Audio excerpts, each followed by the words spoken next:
Hi guys, finally যাচ্ছে শ্বশুর বাড়ি। কোথায় যাবো? বাপের বাড়ি। বাপের বাড়ি যাবো। তো গাইস আজকে যাচ্ছি আমার বাপের বাড়ি, কারণ সকালে বাবা পড়ে যে ব্যথা পাইছে, মাকে ফোন করে বলছি যে আসো, বাবা ব্যথা পাইছে, ওরা আসে নাই। মানে ওরা খুব মন খারাপ এই হয়ে আছে, বাবাকে খুশি হয়ে গেছে বাপের বাড়ি যাবে দেখি। তো ওই তো তো এখন মানে না বলে আমরা নিজেরাই যাচ্ছি, ওরা আসে নাই তো আমরাই যাচ্ছি। তো দেখি আমার বুনু আছে, মা আছে, ওরা কিরকম রিয়াকশন দেয় বাবাকে দেখে। তো ভিডিওটা দেখো। তো বাপের বাড়ি থেকে কি করবি এত? তুই বেডি যাচ্ছে শেষ, আর কি করবে? এমন অমনি বোধহয় করে তাহলে আর কি করবে আর? তো আমার ছেলেকে দেখো, মানে পুরো যাওয়ার জন্য রেডি, পুরো বাইকে বসে আছে।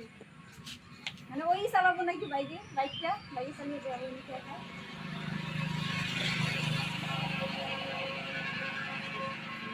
তো গাইস আমরা এখন যাচ্ছি, দেখো।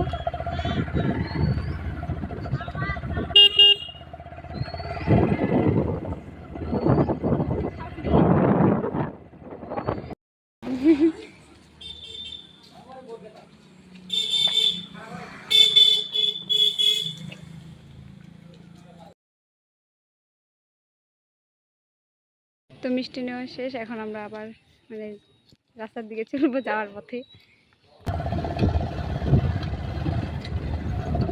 তো এরকম ওয়েদার দেখো, একটু একটু বৃষ্টি পড়ছে, খুব ভালো লাগছে। মানে খুব ভালো লাগে, কিরকম যে লাগছে মানে বলার মতো না, খুব খুব ভালো লাগতেছে। মানে বৃষ্টি পড়তেছে একটু একটু, মানে মনে হচ্ছে এমনি আনন্দ, বাপের বাড়ি যাচ্ছি, তার মধ্যে বৃষ্টি, ওয়েদারটা খুব সুন্দর।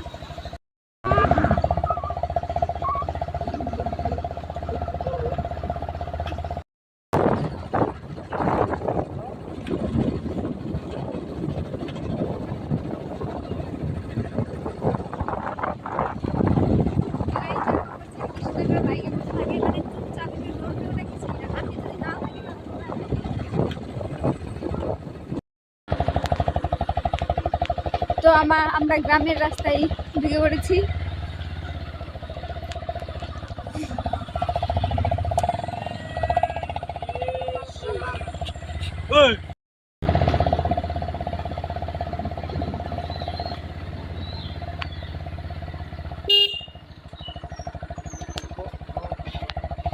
আমরা এখন ফাইনালি চলে এসেছি। আমার তো খুব ভালো লাগছে। আমার মানে তোমরা তো জানো, একটা মেয়ে যদি বাপের বাড়ি আসে তার ফিলিংসটা কীরকম থাকে, তার মধ্যে না বলে চলে এসেছে, ওরা তো জানেই না।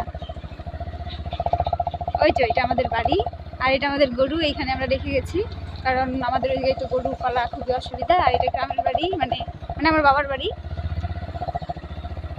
তো এইখানেই সব কিছু, হাঁস কুলকা সব কিছু চড়াই টড়াই এই জায়গায় পুষি আমরা। গাইস এটা আমার বুনু। দেখো আমার মায়ের পুরা খুশি হয়ে গেছে নিজের নাতিনকে দেখে। ফাইনালি আমরা চলে এসেছি। তো দেখো দাদা ঘরে যেতে বোধহয় লজ্জা পেতেছে, নতুন জামাই আসছে, 2 বছর হয়ে গেছে বিয়ে হওয়া, আর আজকে বোধহয় নতুন জামাই ঘরে যাওয়া বাদ দিয়ে আমার বাইকের মধ্যেই আছে। তো গাইস এইটাই আমাদের ব্লগ আজকের মতো। তো ব্লগটা ভালো লাগলে লাইক শেয়ার কমেন্ট করে দিবে। তো আজকের মতন টাটা।